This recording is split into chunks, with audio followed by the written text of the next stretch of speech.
Javier Oliva, investigador de la Facultad de Ciencias Políticas y Sociales de la UNAM y especialista en temas de seguridad. ¿Cómo estás? Muchas gracias por recibirnos. Muy gracias a ti, Juan, y al equipo que me visita.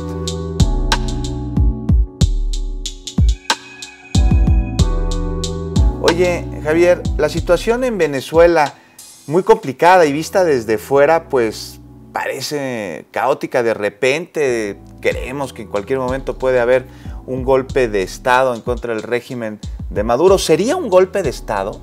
Bueno, un golpe de Estado, digamos, en América Latina, obviamente está asociado a la deposición o derrocamiento de un gobierno electo de manera democrática, básicamente por una junta militar o una junta cívico-militar.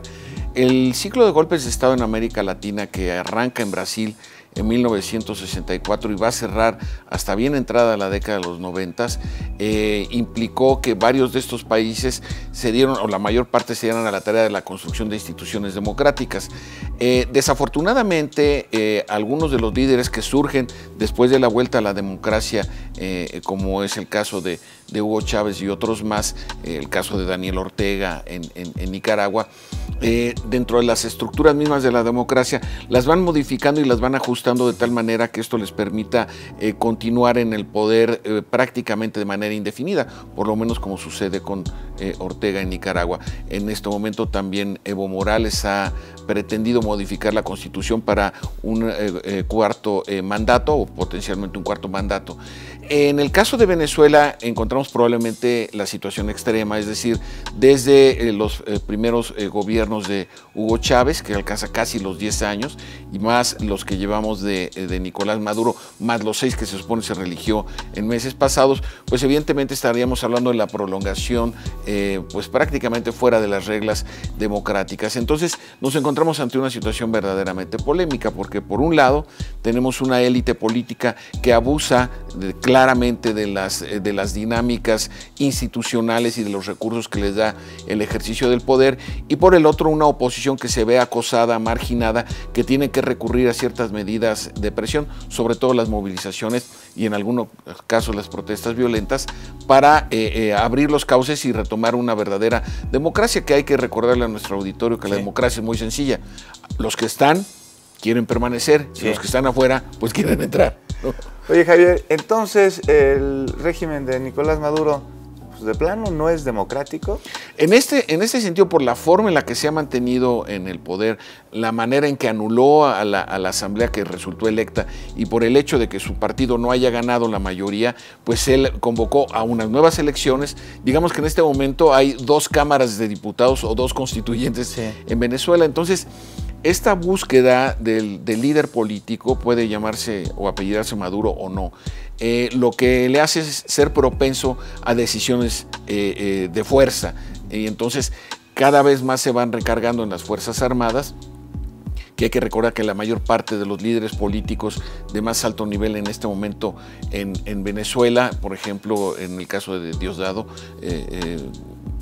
que es un líder político muy importante, es el segundo, digamos, en la estructura del poder, pues viene a ser un militar en situación de retiro, que han hecho tanto Chávez, que era teniente coronel y encabezó un intento de golpe de Estado. ¿Qué hace la dupla Chávez-Maduro? Pues lo que tratan es de atraer a la élite militar, no necesariamente a la oficialía y a la tropa. Entonces, el respaldo, un gobierno entre más se respalde, como en el caso de Maduro, en un deterioro, en un conflicto social, entre más se recargue en la fuerza, menos base social tiene. Javier, ¿por qué tanta inferencia de países extranjeros, países latinoamericanos, de Estados Unidos en la situación de Venezuela?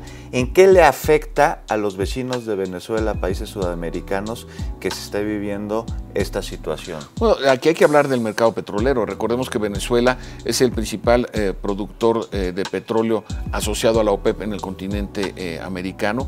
Pero a los Estados Unidos les interesan los derechos humanos, ¿no? No, bueno, el petróleo, ¿o qué? La verdad es que... ¿O es casualidad que hay tanto petróleo y de repente se preocupan por los derechos ahí. Y menos me parece un gobierno como el del presidente de los Estados Unidos, ¿no? A mí me parece que son juegos geoeconómicos, ¿no?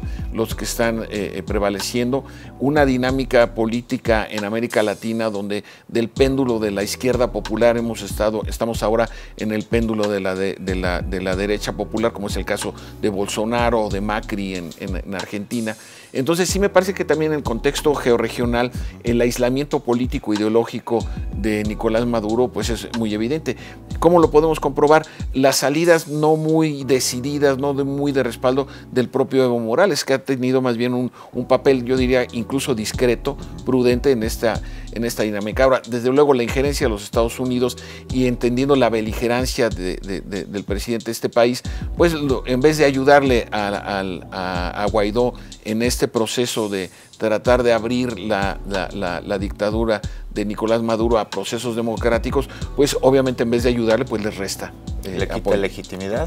Pues más bien le resta credibilidad y apoyo político, ¿no? Sin duda alguna. ¿Y el papel de México, su postura en cuanto a la situación en Venezuela, de no intervencionismo, la doctrina Estrada?